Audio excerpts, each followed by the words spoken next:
사도행전 15장 1절로 35절 말씀. 제가 설교를 본문 말씀을 따라가기 때문에 다른 생각하시다 보면 본문 흐름을 놓치기가 쉬워요. 그래서 교독하실 때 본문의 내용을 먼저 잘 이해할 수 있도록 교독할 수 있기를 바랍니다. 자, 1절에서 35절 좀 깁니다만은 같이 한번 교독하겠습니다.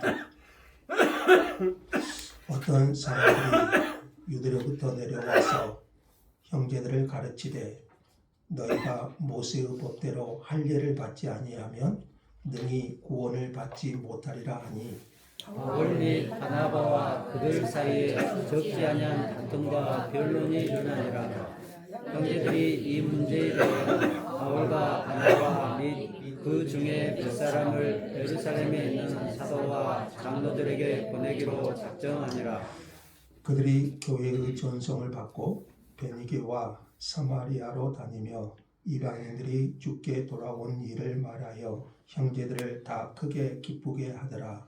예루살렘에 이르러 교회와 사도와 장로들에게 영접을 받고 하나님이 자기들과 함께 계셔 행하신 모든 일을 말하며 바리새파 중에 어떤 믿는 사람들이 일어나 말하되 이방인에게 할례를 행하고 모세의 율법을 지키라 명하는 것이 마땅하다 하니라. 사도와 장로들이 이 일을 의논하러 모여 많은 변론이 있은 후에 베드로가 일어나 말하되 형제들아 너희도 알거니와 하나님이 이방인들로 내 입에서 복음의 말씀을 들어 믿게 하시려고 오래전부터 너희 가운데서 나를 택하시고 또 마음을 아시는 하나님이 우리에게와 같이 그들에게도 성령을 주어 증언하시고 믿음으로 그들의 마음을 깨끗이 하사 그들이나 우리나 차별하지 아니하셨느니라. 그를 예수는 너희가 어찌하여 하나님을 시험하여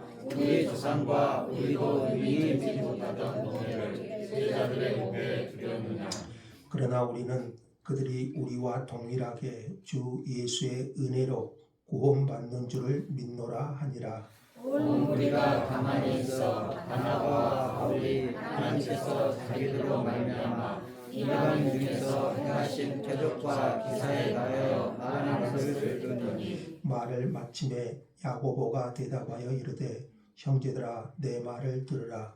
하나님이 처음으로 이방인 중에서 자기 이름을 이스라엘 백성을 취하시려고 그들을 돌보신 것을 시므온이 말하였으니 선지자들의 말씀이 이와 일치하도다 기록된 바 이후에 내가 돌아와서 다윗의 무너진 장막을 다시 지으며 또 그 허물어진 것을 다시 지어 일으키리니 이는 그 남은 사람들과 내 이름으로 일컬음을 받는 모든 이방인들로 주를 찾게 하려 함이라 하셨으니 즉 이로부터 이것을 알게 하시는 주의 말씀이라 함과 같으니라. 그러므로 내 의견에는 이방인 중에서 하나님께로 돌아오는 자들을 괴롭게 하지 말고 다만 우리의 상에 더러운 것과 음행과 목매어 죽인 것과 피를 멀리하라고 편지하는 것이 옳으니 이는 이로부터 각 성에서 모세를 전하는 자가 있어 안식일마다 회당에서 그 글을 읽음이라 하더라. 이에 사도와 장로와 온 교회가 그 중에서 사람들을 택하여 바울과 바나바와 함께 안디옥으로 보내기를 결정하니 곧 형제들에게 인도자인 사바라 하는 유다와 실라더라. 그 편에 편지를 붙여 이르되 사도와 장로된 형제들은 안디옥과 수리아와 길리기아에 있는 이방인 형제들에게 문안하노라. 그런즉 우리 가운데서 어떤 사람들이 우리의 지도 없이 나가서 말로 너희를 괴롭게 하고 마음을 혼란하게 한다 하기로 사람을 택하여 우리 주 예수 그리스도의 이름을 위하여 생명을 아끼지 아니하는 자인 우리가 사랑하는 바나바와 바울과 함께 너희에게 보내기를 만장일치로 결정하였노라. 그리하여 유다와 실라를 보내니 그들도 이 일을 알고 전하니라. 성령과 우리는 이 요긴한 것들 외에는 아무 짐도 너희에게 지우지 아니하는 것이 옳은 줄 알았노니 우상의 제물과 피와 몸며 죽인 것과 운명을 멀리할지니라. 이에 스스로 상가면 잘 되리라. 평안함을 원하노라 하였더라. 그들이 작별하고 안디옥에 내려가 무리를 모은 후에 편지를 전하니 읽고 그 이러한 말을 기뻐하더라. 유다와 실라도 선지자라 여러 말로 형제를 권면하여 굳게 하고 얼마 있다가 평안히 가라는 전송을 형제들에게 받고 자기를 보내던 사람들에게로 돌아가되 다 같이 바울과 바나바는 안디옥에서 유하며 수다한 다른 사람들과 함께 주의 말씀을 가르치며 전파하니라. 아멘. 내용이 좀 이해가 되신가요?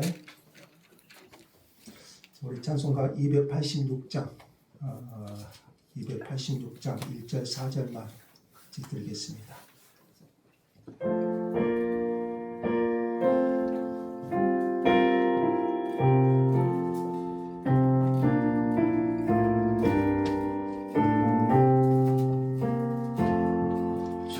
예수님 내 맘에 오사 날 붙들어 주시고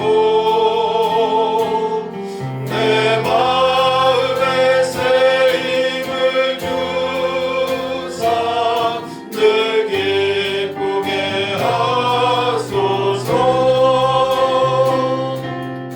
사랑의 주 내 맘속에 찾아오사 내 모든 죄 사하시고 내 상한 맘 고치소서. 주 예수님 내 맘에 오사 내 길 인도하시고 주 성령을 내 맘에 채워 늘 충만케 하소서. 사랑의 주 내 맘속에 찾아오사 내 모든 죄 사하시고 내 상한 맘 고치소서.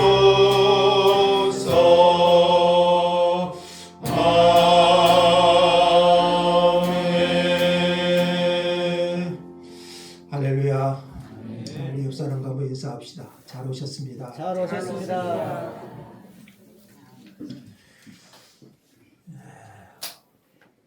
예수님께서 십자가를 지시기 전에 두 가지를 기도하셨습니다. 첫째는 하나됨을 위해서 기도했습니다. 이게 교회의 본질인데요. 그들도 다 하나가 되어 십자가를 지시기 전에 예수님께서 제자들을 위하여 첫 번째 기도 제목이 그들의 하나됨을 위해서 기도하셨습니다. 뿐만 아니라 예수님은 제자들에게 새 계명을 말씀하셨습니다. 서로 사랑하라. 서로 사랑하라.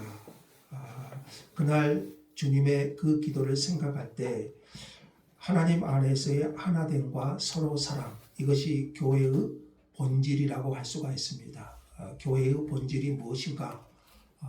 첫째는 하나됨, 그리고 두 번째는 서로 사랑, 이렇게 말할 수 있을 겁니다. 그리고 오순절에 성령이 부어졌을 때, 예수님이 부활 승천하시고 오순절에 성령이 부어졌을 때 예루살렘 교회는 그 하나됨과 형제 사랑을 놀라운 방식으로 경험했습니다.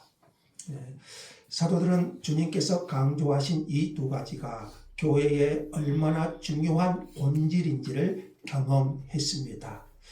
그런데 오늘 본문은 그 아름다운 교회에, 교회의 본질이 두 가지를 말씀드렸죠. 하나는 하나됨, 또 하나는 서로 사랑. 이것이 예수님께서 십자가를 지시기 전에 기도하신 기도 제목이었어요. 그런데 오늘 본문에 보시면 그 아름다운 교회에, 그 초대교회에 다툼과 분열의 위기가 찾아온 것을 보여줍니다. 자, 1절 한번 보시면 바울과 바나바가 1차 선교 여행을 마치고 안디옥으로 돌아와 은혜를 누리고 있었습니다. 그런데 1절에 보시면 어떤 사람들이 유대로부터 내려와서 예루살렘, 유대로부터 내려와서 너희가 모세의 법대로 할례를 받지 아니하면 능히 구원을 받지 못하리라. 이렇게 가르치는 거예요. 이게 맞습니까? 틀립니까?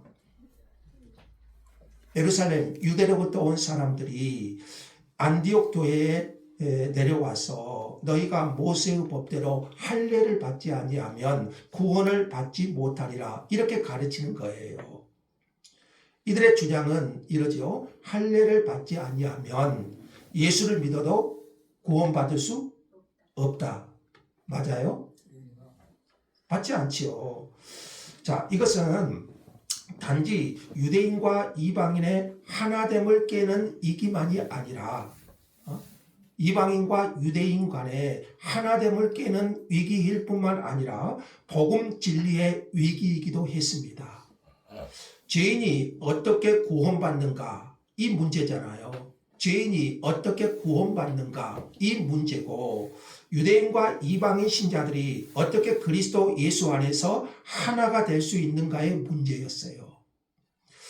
신약교회는 예루살렘에서 유대인 신자들을 중심으로 시작되었습니다. 자, 오순절에 성령이 임하시고 이제 신약교회는 예루살렘에서 유대인 신자들을 중심으로 시작되었습니다. 그래서 그 복음이 이제 차츰 우리가 사도행전 과정을 배웠죠. 사마리아에 전파되고, 사마리아는 같은 유대인이지만 서로 멸시하는 동족이지만, 자, 그런데 그 사마리아에 전파되고 심지어 고넬료라는 이방인 백부장, 그 가족에게 전파되었을 때까지만 해도 큰 문제가 되지 않았습니다. 왜냐하면 사마리아는 같은 동족이고요. 그래서 같은 신앙적 그런 배경이 있고요.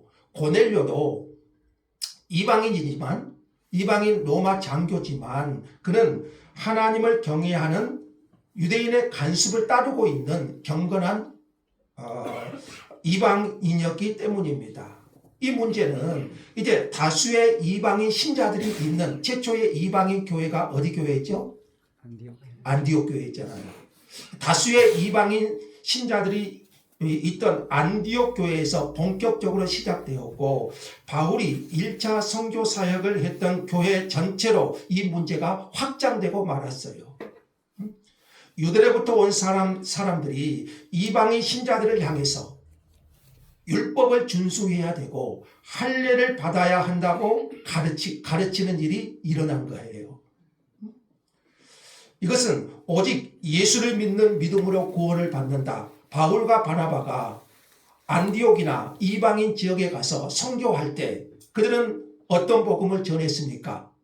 오직 예수 그리스도를 믿는 믿음으로 구원을 받는다.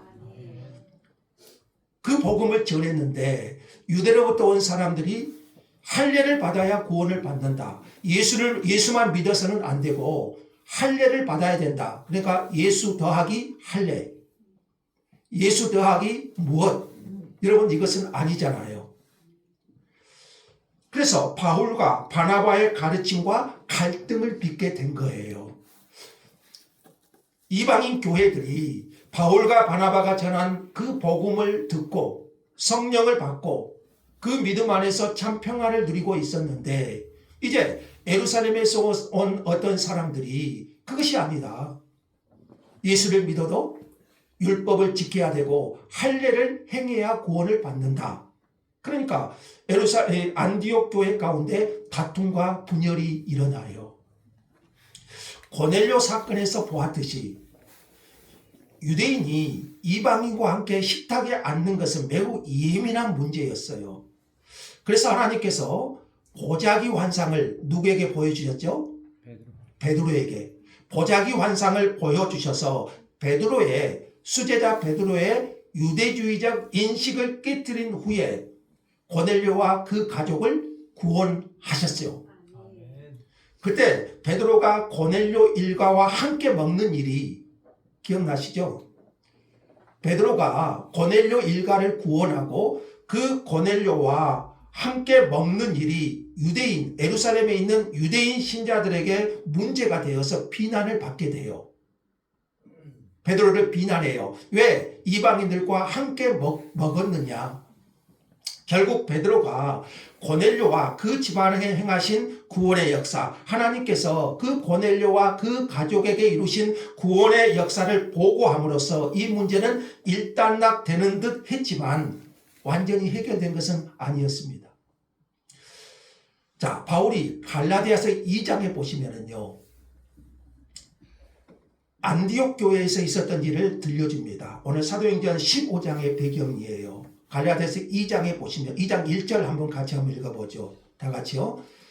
게바가 안디옥에 이르렀을 때에 책망받을 일이 있기로 내가 그를 대면하여 책망하였노라. 무슨 말이냐면요, 바울과 바나바가 1차 선교 여행을 마치고 지금 안디옥 교회에 있을 때에 그때 베드로가 안디옥을 방문해요. 네. 유대인 이방인 할 것 없이 안디옥 교인들과 함께 베드로가 식사를 하고 있어요. 그때 야고보에서 온 어떤 사람들, 그러니까 이들이 유대 예루살렘에서 온 어떤 사람들이 안디옥에 이르게 되자 베드로가 이방인 신자들과 함께 먹고 있다가 예루살렘에서 유대인들이 안디옥에 오자 베드로가요, 그 자리를 슬그머니 피해버립니다. 그리고 그 옆에 있는 바나바까지 시험에 들어가지고 외식하는 일이 일어났어요. 왜 이런 일이 일어납니까? 예루살렘에서 온 유대인 신자들이 베드로가, 대사도 베드로가 안디옥, 이방인 안디옥 교회에서 그들과 함께 먹고 마셨다. 그래서 베드로가 그 자리를 슬그머니 피해버려요. 그리고 그 옆에 있는 바나바까지 시험에 들어가서 외식하는 일이 일어납니다. 그때 바울이요, 그들이 복음 진리를 바르게 행하지 아니함을 보고 책망을 해요. 어찌하여 억지로 이방인을 유대인답게 살게 하려느냐? 누가 책망한 거죠? 바울이 누구를? 베드로를요. 여러분, 베드로는 대사도예요. 바울은 신참이죠. 그런데 바울이 대사도인 베드로를 책망합니다. 왜 그렇습니까? 어찌하여 억지로 이방인을 유대인답게 살게 하려느냐?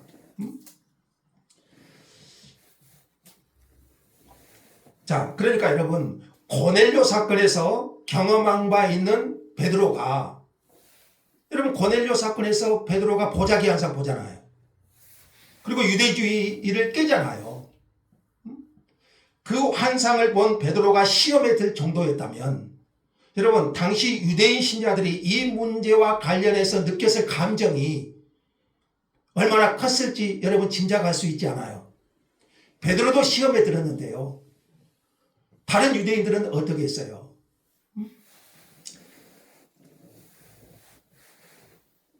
자, 문제를 정리하면 이렇습니다.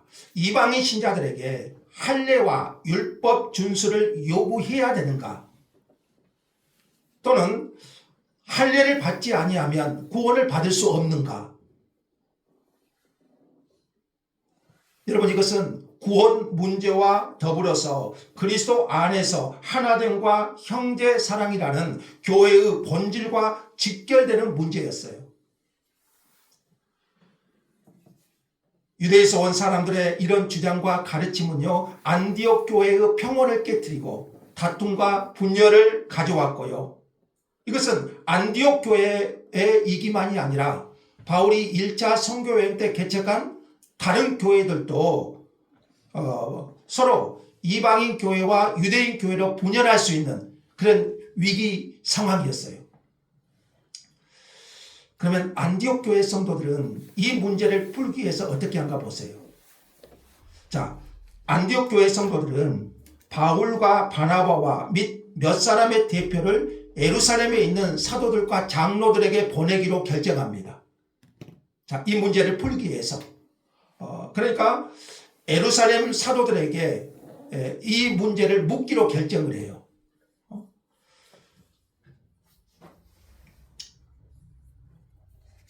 자, 이렇게 바울과 바나바와 그리고 몇 사람의 대표를 예루살렘에 있는 예루살렘 사도들에게 보내는데, 자, 본문을 한번 보세요. 이제 예루살렘 교회는 4절에 보시면 하나님이 자기들과 함께 계셔 행하신 모든 일을 보고하니 보고하게 되고 예루살렘 교회의 영접을 받습니다. 자, 이때 예루살렘 교회는 누가 있을까요? 예수님의 12사도 중에 가장 먼저 순교한 사람이 누구였죠? 야고보가 있었죠. 순교한 야고보 외에 대부분의 사도들이 이제 예루살렘에 있었을 것이고, 그리고 예수님의 혈육 동생인 야고보, 오늘 본문에 나오죠. 혈육 동생인 야고보는 장로들의 수장 역할을 하고 있었을 것입니다. 바울과 바나바의 보고를 들은 일부 사람은 만족하지 않습니다. 그래서 5절에 한번 보시면 바리새파 중에 어떤 사람들은요, 동일하게 이렇게 말해요. 이방인에게 할례를 행하고 율법을 지키라고 명하는 것이 마땅하다, 이렇게 주장을 반복해요. 결국 사도들과 장로들은 이 이슈를 논의하기 위해서 정하는 날짜에 모이게 되는데, 여러분, 이것이 소위 예루살렘 공회라고 불리는 최초의 공회입니다. 예루살렘 총회라고도 하고 예루살렘 공회, 최초의 공회가 열립니다. 자, 이렇게 정한 날에 예루살렘 공회가 열렸습니다. 자, 그들의 의제는 뭘까요? 이방인이 하나님의 백성이 되기 위해서 할례를 받아야 되는가? 자, 이게 굉장히 중요한 이슈예요. 예루살렘 총회의 가장 중요한 논제입니다. 자, 많은 변론이 있은 후에 베드로가 일어나서 말합니다. 베드로는 사도들의 수장이죠. 예루살렘 교회 영향력 있는 인물이고, 고넬료의 일로 이 일에 대해서 이미 변론을 한번 한 적이 있습니다. 베드로의 말은 7절에서 11절까지 내용인데, 핵심은 하나님께서 이방인을 구원하신 일, 하나님께서 이방인을 구원하신 일, 주어가 누굽니까? 하나님이셔요. 그러니까 베드로가 아니라 하나님께서 이방인을 구원하신 일을 말하고, 하나님께서 그 일을 위해서 자기를 들어 쓰셨다. 자, 그것을 설명하면서 베드로의 말의 핵심은 11절입니다. 11절을 같이 한번 읽어보죠. 다 같이요.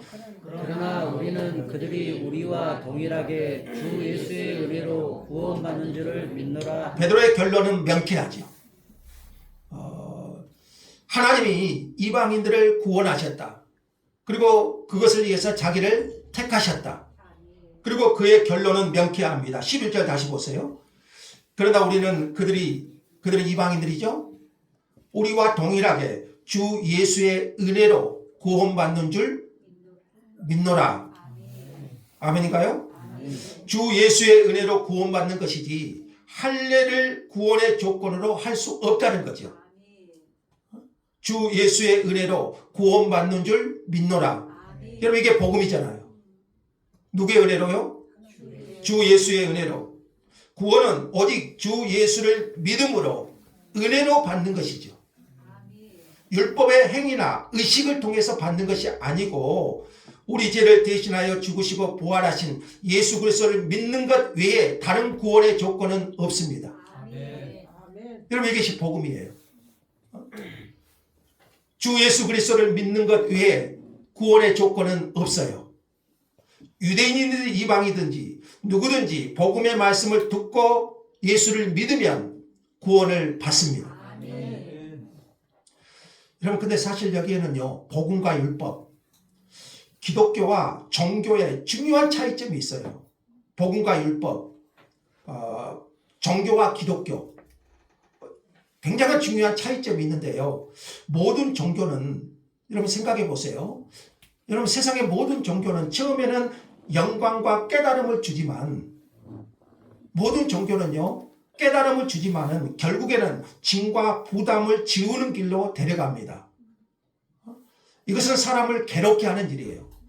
어떤 기독교를 제외한 어떤 종교를 보세요. 처음에는 깨달음을 주지만 나중에는 짐과 부담을 지우는 길로 데려가요. 이게 사람에게 짐을 지우게 돼요. 그러나 복음은 짐을 벗겨주는 것으로 시작하고 자유를 줍니다. 그리스도인이 되는 순간 모든 짐이 벗겨져요. 왜냐하면 복음은 예수 그리스도께서 구원하셨다는 것이고, 구원은 여러분 성취하는 것이 아니고, 여러분 구원받기 위해서 내가 어떤 것을 성취한가요? 성취하는 것이 아니고 은혜로 예수를 믿는 믿음으로 받는 것이기 때문이에요. 그러니까 율법에 기초한 모든 종교는 멍에를 메워주지만 복음은 은혜로 구원받음으로써 멍에를 벗겨줍니다. 이것이 율법과 복음, 종교와 기독교의 차이예요. 그래서 여러분 복음이 뭔가요? 예수 그리스도께서 우리의 구원을 위해서 하신 일이에요. 그리고 우리는 그것을 믿음으로써 구원을 얻는 거예요. 그러나 기독교의 다른 종교는 오히려 짐을 지워지죠. 그러나 기독교는 예수를 믿음으로, 그 복음을 믿음으로 모든 짐을 벗겨주는 거예요.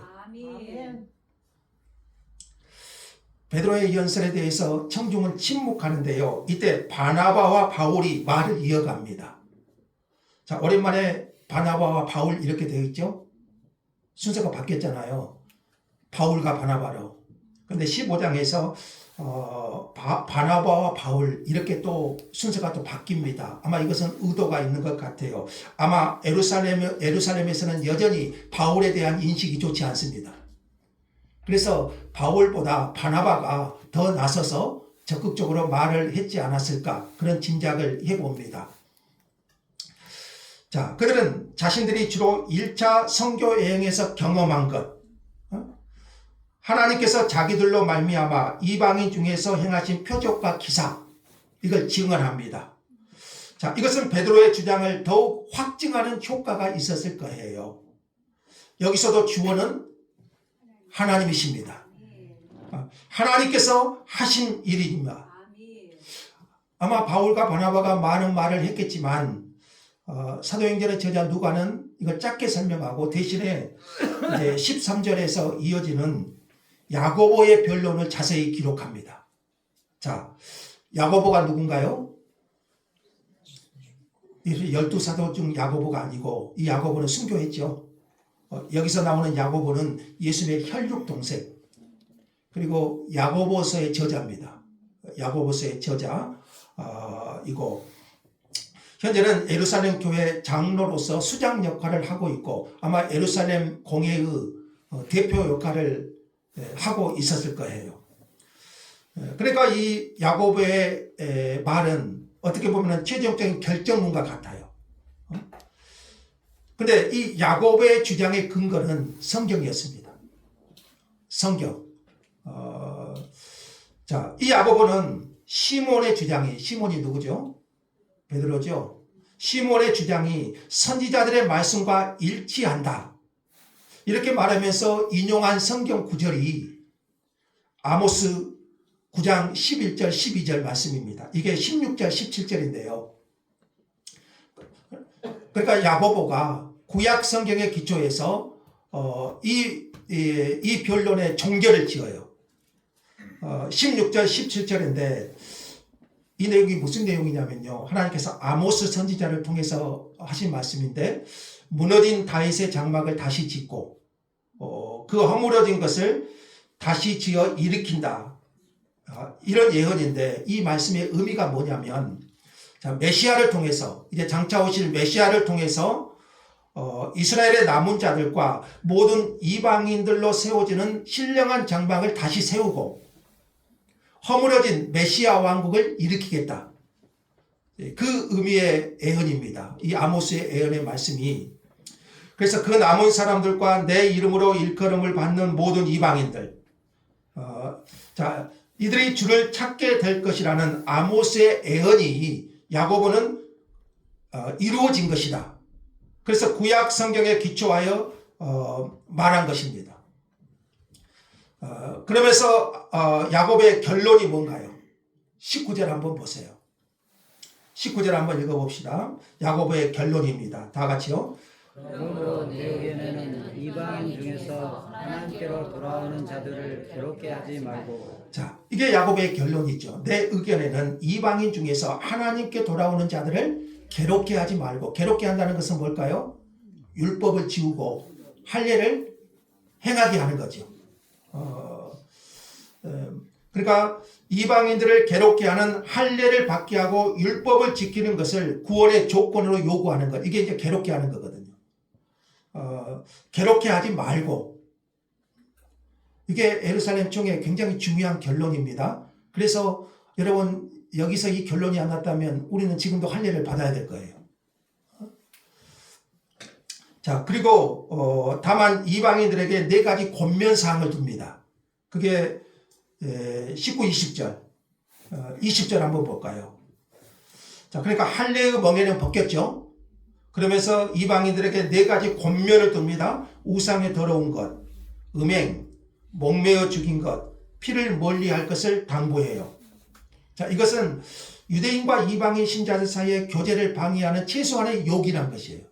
이것은 구원과는 상관이 없는 것이지만 21절에 덧붙이는 내용을 보면 야고보는 여전히 각 성에 회당에서 모여서 모세의 율법을 듣는 그런 형제들을 의식해서 이 말을 하는 겁니다. 이 욕이라는 건 4개는 이방인과 유대인이 서로 교제를 위해서 경건을 위해서 좀 지켜야 될 것을 보여줘요.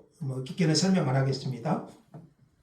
자, 그래서 여러분 베드로의 결론과 야고보의 결론이 같죠? 구원을 위해서 할례를 받아야 된다. 구원을 어떻게 받는다? 오직 예수 그리스도를 믿음으로 받는다. 자, 그게 베드로의 결론이고 야고보의 결론. 그래서 예수를 믿는 이방인들에게 멍에를 메울 수 없다. 괴롭게 할 수 없다. 야고보의 결론이죠. 자, 이렇게 예루살렘 공회가 공식 결정을 내립니다. 자, 그리고 이 결정은 편지로 이제 이방인 교회에 보내지게 되는데 26절에 한번 보시면, 자, 26절 끝부분에 보시면 이게 만장일치로 결정했다는 것이 좀 들어옵니다. 만장일치로 모두가 하나님의 뜻을 인정하고 복종했다는 거예요. 사도들과 장로들과 온 교회는 이 교회의 결정 공문을 안디옥 교회와 각 교회에 보내기 위해서 바울과 바나바와 함께 또 예루살렘의 대표 2사람을 뽑아서 안디옥 교회와 이방인 교회에 편지를 보냅니다.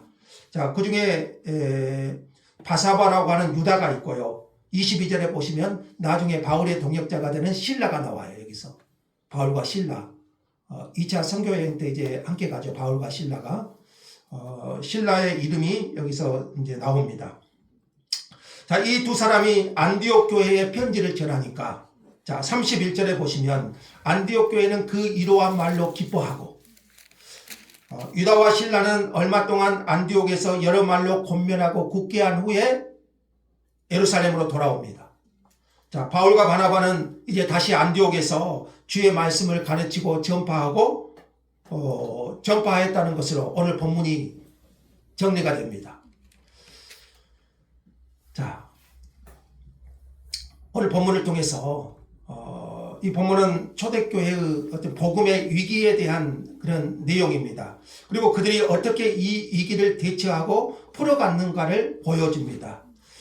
자칫 유대인 교회와 이방인 교회로 분열될 뻔했던 초대교회의 위기,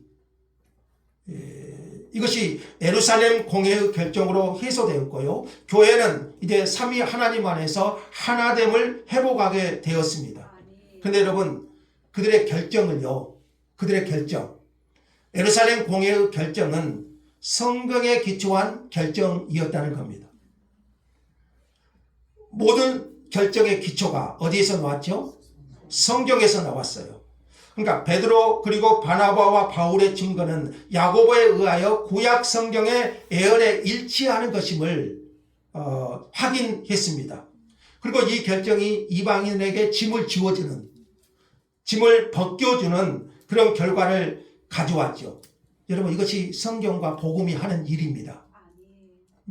교회는 성경의 권위 아래에 있어야 되고, 성경은 그런 교회를 이끌어가는 방향이 되어야 됩니다. 모든 문제의 해결은 어디에서 나올까요? 성경에서 나오는 거예요. 성경. 예루살렘 공회의 결정은, 여러분, 성경에서 벗어난 결정은 하나님이 기뻐하시지 않습니다. 성경에 기초한 결정, 그것이 예루살렘 공회의 결정이었고요. 그래서 이 결정이 28절에 보시면 성령과 우리는 그랬어요. 이 결정을 한 곳은 어딘가요? 예루살렘 공회죠. 우리죠. 그리고 그런데 성경은 성령과 우리는 이렇게 말해요. 이것이 자신들만의 결정이 아니라 성경에 기초한 성령과 우리의 결정이라고 말해요. 그리고 그 성경의 가르침에 대한 깨달음과 순종이 만들어낸 결정. 그래서 그들은요, 이 말씀의 기초에서 방향이 나오자 만장일치로 자신의 뜻을 부인해요. 할례를 주장했던 사람들도, 그 바리새파 사람들도 성경에 기초하여 결정이 나오자 그들은 자기의 뜻을 내려놓습니다. 그리고 만장일치로 그 결정을 따르게 돼요. 그러므로 예루살렘 교회는요, 이 예루살렘 공회는 성경의 권위 아래에 있는 그런 공동체였다는 것을 보여주죠. 교회는 어디 아래 있어야 될까요? 말씀, 성경 아래 있어야 돼요. 여러분, 모든 모임을 이끌어가는 것은요, 성경이에요. 그들은 성경을 보았을 것이고요. 그 성경이 말씀하는 것을 깨닫게 되었을 때 자신의 편견과 차이점을 성경으로 극복하고 이 결론에 이르게 된 것이죠. 그러니까 여러분, 그들은요, 모두를 만족하게 할 실용적 지혜를 구하지 않아요. 그리고 어떤 한 사람의 권위를 내세워 가지고 약자들을 억압하는 방향으로 가지 않습니다.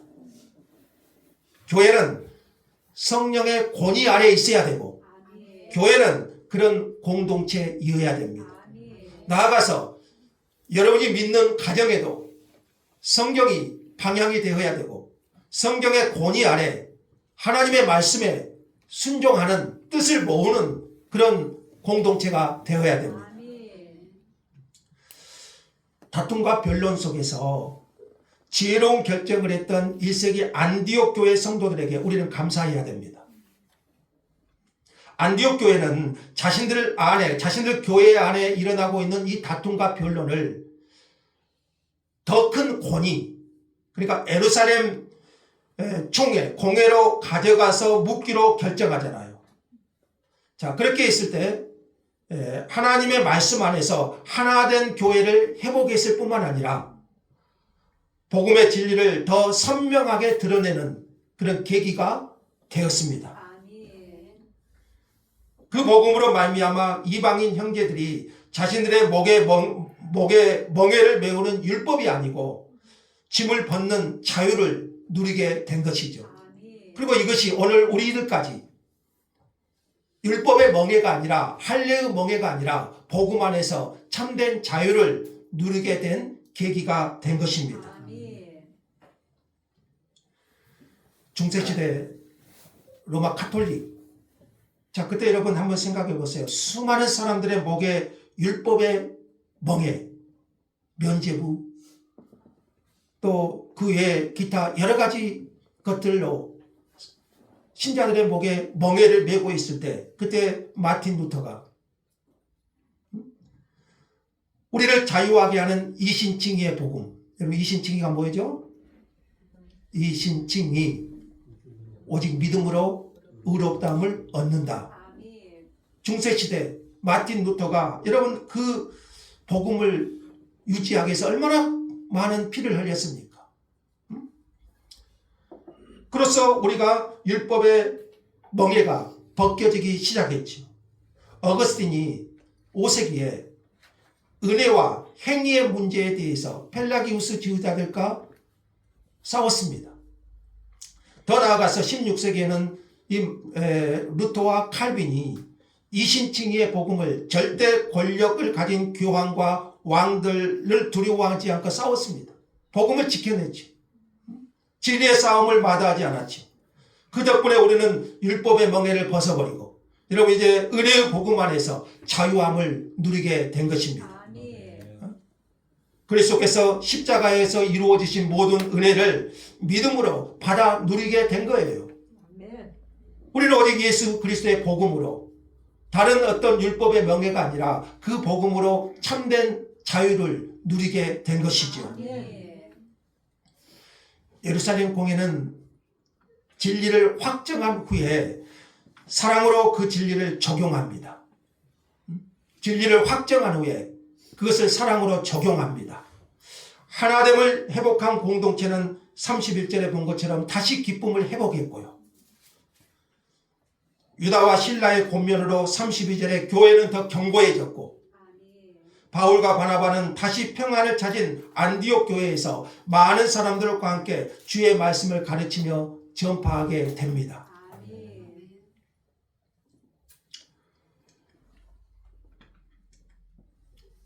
여러분 이 말씀 기억하신가요?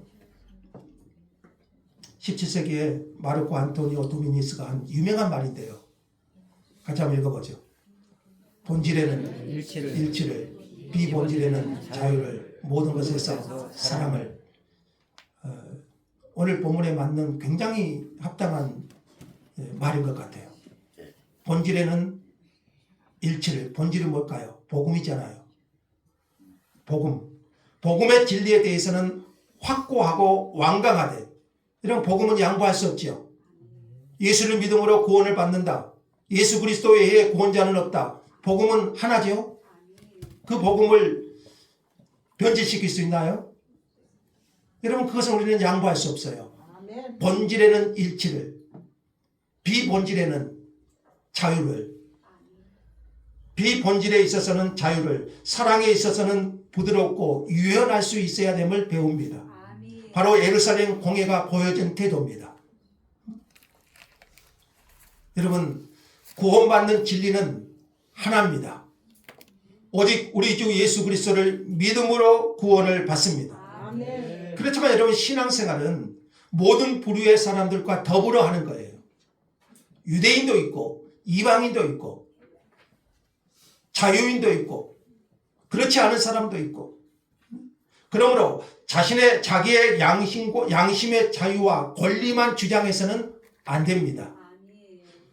그로 인해 마음의 고통을 받는 분들을 배려해서 자기의 자유와 권리를 내려놓을 수 있어야 돼요. 바울은 고린도전서에서 이렇게 말한 적이 있어요. 다 같이 한번 읽어보죠. 모든 사람이 자유로우나 스스로 모든 사람에게 종이 된 것은 더 많은 사람을 얻고자 함이라.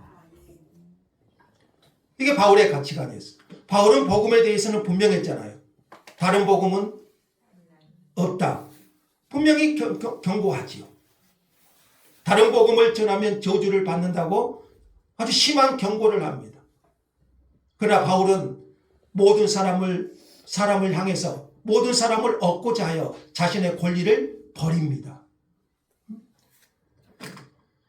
자, 오늘 마르코 안토니오 도미니스가 한 말을 다시 한번 기억하면서 설교를 마치겠습니다. 다 같이 한번 읽어보죠.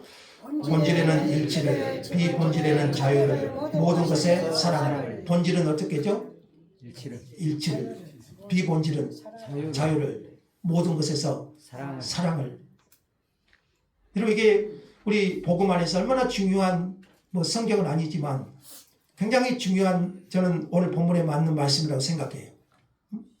복음의 진리에 대해서는 확고하고 완강하되 비본질에 있어서는 자유를, 어떤 사람은 비본질을 가지고 생명을 가지고 싸워요. 비본질에서는 자유를, 사랑에 있어서는 부드럽고 유연할 수 있기를 바랍니다. 복음 진리 안에서 참된 자유를 누리고 그 복음 안에서 우리의 멍에를 벗어버리고 하나님이 주신 복음의 은혜를 누리는 저와 여러분 되시기를 예수의 이름으로 축복합니다. 감사합니다. 하나님,